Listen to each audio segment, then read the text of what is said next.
want what many people call a neutral curriculum. Neutral isn't the right word. What people usually mean is sanitized, stripped of the parts that actually keep kids safe. We're making it watered down and weak and bland and without substance in order to not offend anybody. But that is not neutral. That is avoiding the truth.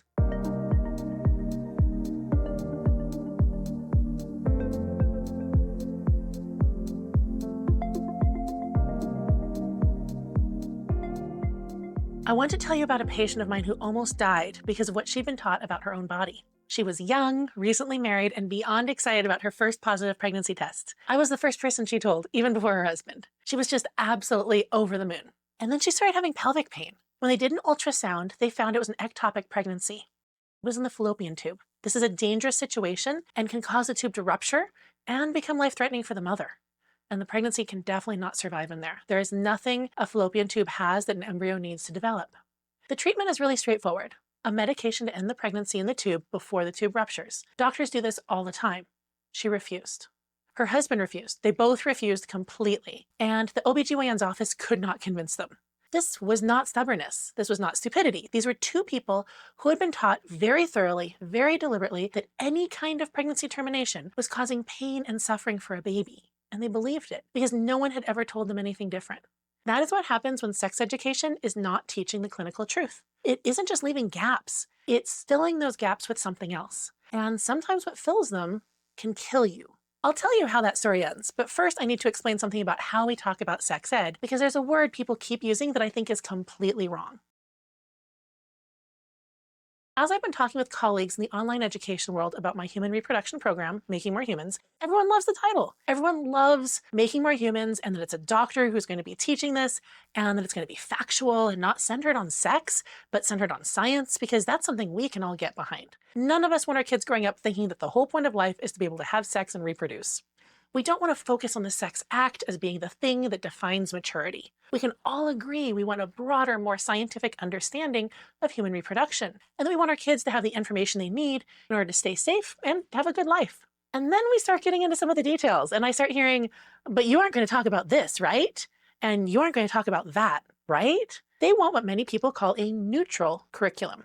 Neutral isn't the right word. What people usually mean is sanitized, stripped of the parts that actually keep kids safe. We're making it watered down and weak and bland and without substance in order to not offend anybody. But that is not neutral. That is avoiding the truth. That is avoiding the clinical reality. It's teaching our kids things that make us a little bit uncomfortable, but not as uncomfortable as other things. And the problem is that our kids are going to have to face a lot of very uncomfortable stuff in their lives. If we teach them from the beginning that we can't talk about this stuff, and then this stuff happens, they're not prepared.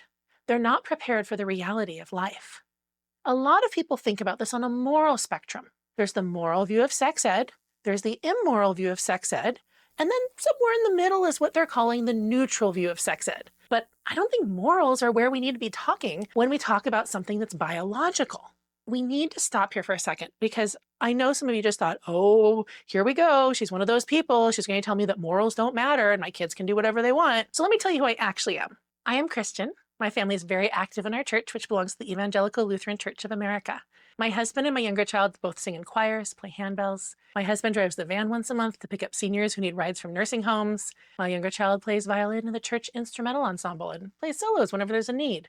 My son focuses on the tech, the sound, and live streaming every week. I've always felt very strongly that every person is valuable and made exactly how God intended them to be. And I also believe that I am not God. I don't know everything. And so if what I think is true about the world that God made doesn't match with science, it doesn't mean that science is wrong. It means that I am wrong in my assumptions. Jesus called us to heal the sick and feed the hungry, and to not condemn or judge people. He spent his time with people that a lot of other people were judging and condemning. If I want to live my faith, it's my responsibility to love people and not to judge them. That is not my job. I am not God. So when I say I don't want to include morality in the science, I mean that biology doesn't take sides. I'm not the one deciding what's right for someone else's life. I'm the one explaining how the body works. Those are two very different jobs. My job is to make sure people understand the clinical truth of how their body works so they can make their own choices based on reality. Clinical science doesn't have social opinions. It doesn't have judgments. It doesn't have hierarchies. It just has biological truths. And those biological truths, they don't care about your politics. They do not care about your religion. They do not care about what side of any argument you're on. They're just true. And that is what makes them a safe place to start. When I say clinical truth, I mean three things. Accurate information protects our kids. Knowledge is the real safety net.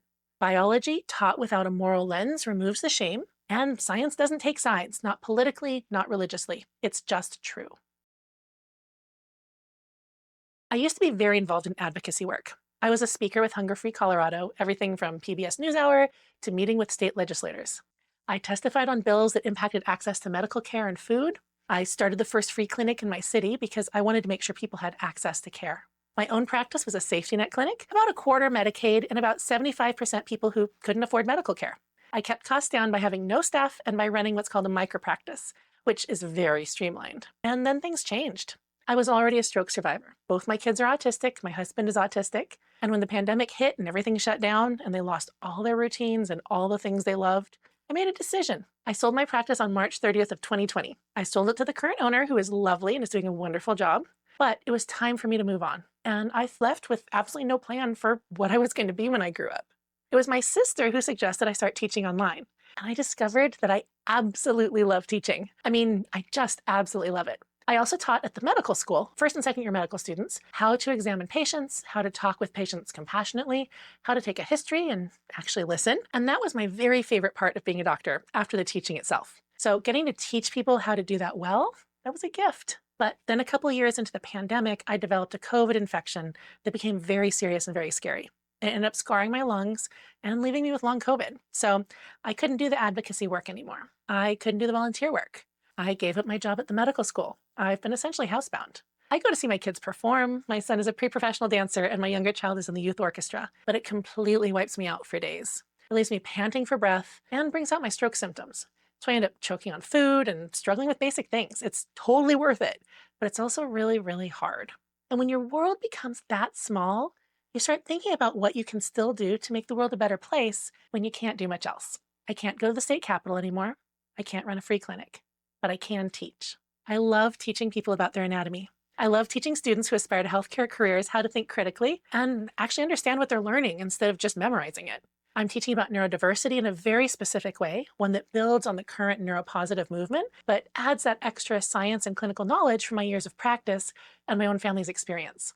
It helps people see their brains as different and not broken.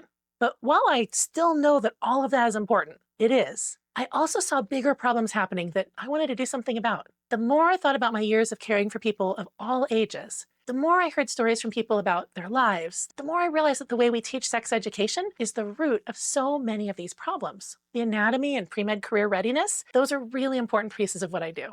But this is something where I can make an even bigger difference for more people.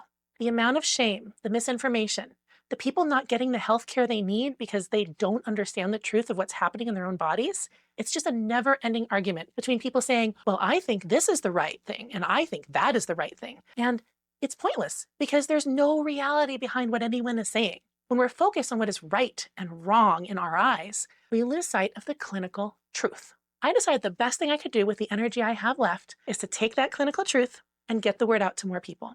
Because I want people to understand the truth of how absolutely awesome, in the most awe-filled, awe kind of way, humans truly are. It's a miracle that each one of us exists. And I need people to know that we are all made exactly how we're supposed to be. There are no mistakes, which brings me back to my patient. Her mom finally decided to bring her to my office. They're both patients of mine. She called the urgent line and briefly explained the situation, and I said I'd meet them both there. So we all went straight over to my office. The OBGYN called me on the way and filled me in on exactly what she'd seen on the ultrasound, so I could speak to it all with real knowledge of what we were dealing with. My patient and her husband had both grown up in households where they'd been taught that any sort of pregnancy termination was causing pain and suffering for the baby and was a horrible thing to do. And my patient had actually been taken as a teenager to this very scary, very manipulative haunted house. One of those things designed to scare teenagers out of ever considering pregnancy termination for any reason. And I want to just stop there for a second because scaring a bunch of teenagers that way is horrible, regardless of your position on anything. Acting like every single person who has ever needed to terminate a pregnancy is an absolutely horrible person, that's not the clinical truth. Pretending there's a suffering baby when clinically at that stage you're dealing with an early embryo with no brain and no capacity to experience any pain, that's not clinical truth either. Those are not things that help people. They're things that terrify people, and terrified people make very dangerous decisions. So now her husband was absolutely adamant. This was wrong. They would not do this. And the OBGYN's office couldn't reach them. Her mom was in a complete panic because her mom understood the danger that her daughter was in. But the son-in-law, he was holding the line, and the daughter was stuck in the middle.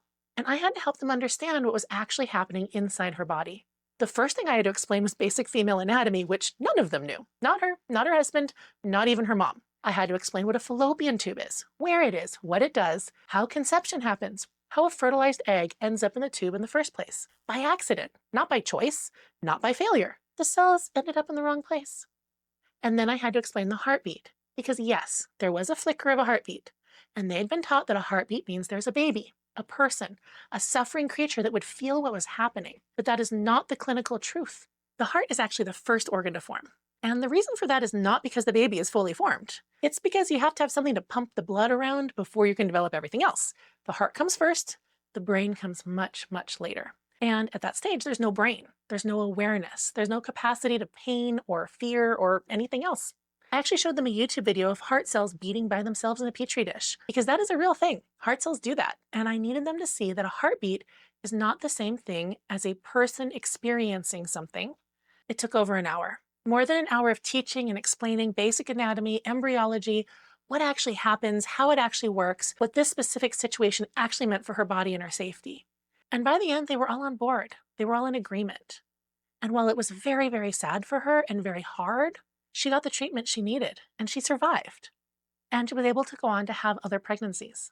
And frankly, they were all pretty angry, not at me, at the fact they'd been taught inaccurate information, that information could have killed her, and had been presented to them as moral truth. And because no one had ever given them the clinical truth, they had no way to know the difference. She said she was so glad she finally understood how her body worked. Her husband was genuinely surprised by everything he learned. They ended up coming back for another appointment. He wanted to understand all of it. Periods, conception, pregnancy, how it all actually works. They were amazed at how complicated it is. And it was a really important part of their healing process, was understanding that complexity, understanding that more than half of all pregnancies end in miscarriage. Not because somebody did something wrong, not because there was a failure. That's just part of the process, a really miserable part of the process, and I wish it weren't. But it's the reality. Understanding it doesn't make it less sad, but it makes it survivable in a completely different way. This story, that was about one patient, but it's also a pattern I saw over and over and over again in my clinical practice. The root of who each person is and how each person is not a mistake. And what happens is clinical. It's not a mistake. It's not messing up. It's not doing the wrong thing. It's what happens. It's science. The way a person's body develops isn't a moral failure. Variation isn't shameful, and people deserve the clinical truth about their own bodies, especially when the stakes are high. When someone has a miscarriage, they've not failed in their role as a human being. That's something that happens to more than half of all pregnancies. That's a miserable part of the process, but they've not failed. It's not that something is broken in them. And relationships, breaking up with someone, that is not a sign that you failed either, or that you made a mistake, or that you're stupid. It's a sign that you learned something and you're ready to grow. Now, humans certainly do make mistakes. I'm not saying we're perfect. Being hateful is the wrong thing to do. Being judgmental is the wrong thing to do. Expecting people to do things that they literally cannot do, like hold their period or not have a miscarriage, is the wrong thing to do. But doing things that are perfectly true clinically, things that are scientifically accurate, things that are necessary and important to save your life, those aren't mistakes. Those are not something to be ashamed of. Those are not things that a caring God would want you to be afraid of knowing. So much of what people learn about their own bodies is based on scare tactics.